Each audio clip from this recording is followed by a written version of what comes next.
Bismillahirrahmanirrahim. Assalamualaikum warahmatullahi wabarakatuh. Rabbi shrah li sadri wa yassir li amri wahlul 'uqdatam min lisani yafqahu qawli amma ba'd. Hadirin wal hadirat Majelis Ilmu At-Taqwa ingkang kawula hormati. Sebagaimana rutinan ngaji pada subuh ing wonten kesempatan menika, materi kita inggih menika ati manah. Rasulullah sallallahu alaihi wasallam bersabda, "Ala wa inna fil jasadi mudghatan idza sholahat sholahal jasadu kulluhu wa idza fasadat fasadal jasadu kulluhu ala wa hiya qalbu."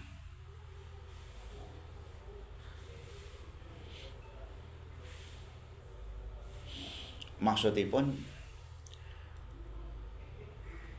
saklebetipun badan manungsa kala wau wonten segumpal darah. Bilih segumpal darah kala wau sae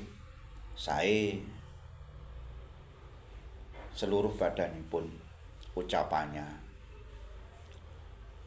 perilakunya. Ugi sebalikipun menawi segumpal darah wonten saklebetipun badan manungsa kala wau awon seluruh tubuh.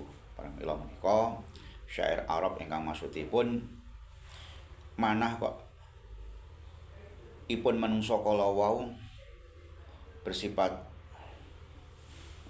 gaib, tidak terlihat, tetapi bisa tercermin daripada ucapannya, perilakunya. Napa sebabipun? Sebabipun dalam umpamakan sebuah kendaraan mobil, menawi mesinipun sebagai inti itu kotor, keranten bensine kecampuran toyo, uline mboten steril, ugi dangu mboten diresiki, menyebabkan mesinnya mobil kalau mboten sae, melampahipun nggih mboten sae. Kala wau ibarate mesin mobil. Menungso nggih mekaten. Menawi manahipun dilebeti barang-barang minuman ingkang haram, barang-barang ingkang dilarang kalih Allah, minuman-minuman yang memabukkan, lajeng boten taat beribadah dumateng Allah Subhanahu wa taala, hidupnya dengan semaunya sendiri, kalau faktor penyebab kotornya hati, sehingga muncul sifat-sifat yang tercela, ghibah, iri, dengki, bangga dengan sendiri, sombong, lan tuletunipun. Pramila menika menurut Syekh Imam Al-Hasan Ibnu bin Abdul Wahab wonten kitabipun Al-Kabair, bilih manah manungsa kala wau dibagi wonten sekawan. Napa kemawon nomor sepindah ingkang diwastani manah ajrot, ati kang sae, ati ingkang taat dumateng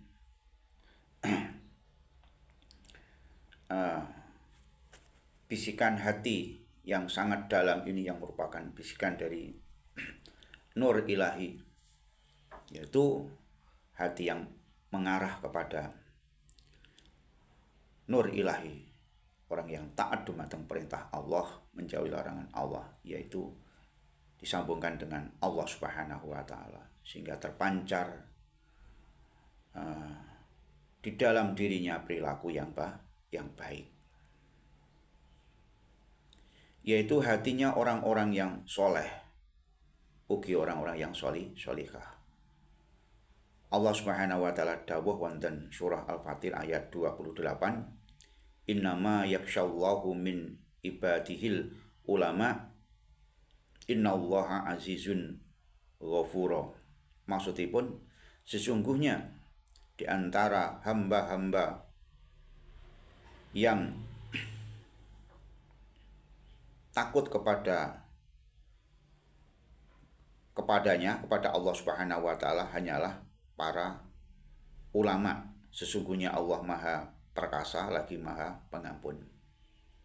Keranten hatinya itu ada rasa takut kepada Allah Subhanahu wa taala sehingga terpancar akhlaknya sebagaimana Rasulullah SAW, orang yang kita kenal sebagai orang yang taat keimanannya kepada Allah, orang yang bertakwa kepada Allah, orang yang terbaik di antara manusia.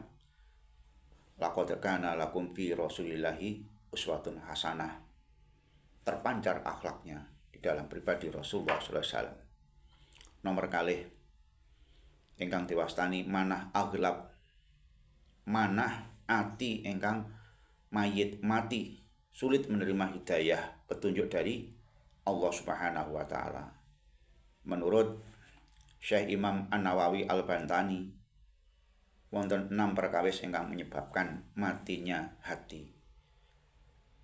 Nomor sepindah inggih menika gampangno nglakoni dosa. Akhiripun manahipun kalawa bertumpuk-tumpuk dosa. Berarti mesin itu bergerak. Lajeng nomor kalih boten taat dumateng arsane Allah, membangkang kalian perintah Allah sehingga jauh dari hidayah Allah. Nomor 3-nya boten ikhlas di dalam beribadah, dalam melaksanakan perintah Allah. Nomor sekawanipun boten nrimo takdire Allah Subhanahu wa taala, grutu mawon, ngersula mawon, tidak terima dengan takdirnya Allah, tidak ridho terhadap takdirnya Allah. Nomor gangsal tidak bersyukur dumateng arsane Allah kenikmatan yang diterima. Nomor 6-nya ketika menguburkan jenazah tidak dijadikan sebagai suatu pelajaran bahwasanya nanti manusia di akhirat akan dimintai pertanggungjawaban dan seluruh amal perbuatannya. Inilah yang menyebabkan matinya hati, matinya manah manusia. Nomor 3, engkang diwastani manah ati mankus, manah ati yang terbalik. Napa cirinipun? Engkang nomor sepindah inggih menika bohong di dalam berbicara, suka ngapusi, berpura-pura baik tapi dia aslinya itu jelek. Jadi setiap perkataannya adalah bohong, hoak kalau sekarang itu di istilah di media sosial. Nomor kalihipun inggih menika ingkar janji, berjanji tetapi dia ingkari. Nomor 3,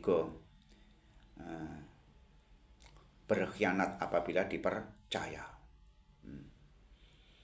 3 inilah yang menjadikan ciri orang munafik. Allah Subhanahu wa taala dawuh wonten Al-Qur'an surah At-Taubah ayat 68, ancaman bagi orang yang munafik. Wadallahi munafikina wal munafiqati wal khafara munafiqati wal kufara naro jahannama khalidina fiha hiya hasbuhum wala ana umullahu walahum adabum muqim. Maksudipun orang-orang yang mempunyai mental munafik, sifat munafik nanti di akhirat Allah ancam dimasukkan neraka yang paling bawah, neraka jahanam yang akan kekal di sana akibat daripada perbuatan-perbuatan yang dilakukan sewaktu hidup di dalam dunia. Nomor sekawan engkang diwastani manah musyafah inggih menika orang-orang mukmin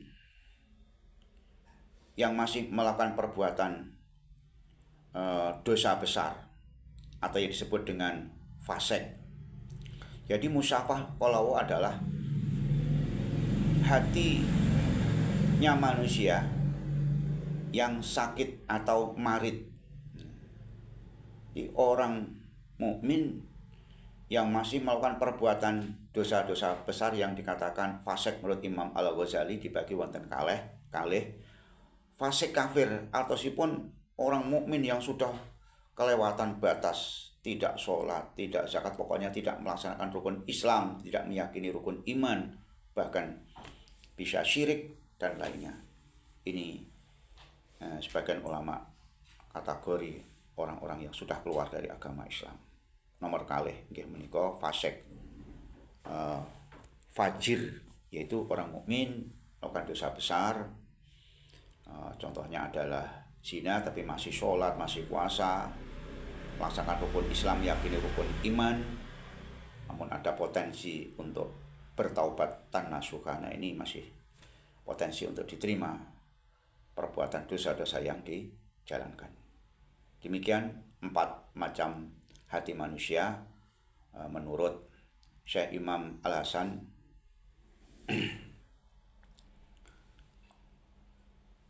bin Abdul Wahab. Mudah-mudahan ada guna dan manfaatnya, dan selalu untuk mendorong diri kita, memperbaiki hati kita, memperbaiki perilaku kita, ucapan kita, sehingga hidup kita ini akan dibimbing oleh Allah di jalan yang lurus, yang nantinya akan mendapatkan keselamatan, kebahagiaan fitini wa dunya wal akhirah. Wa fumikum, wassalamualaikum warahmatullahi wabarakatuh.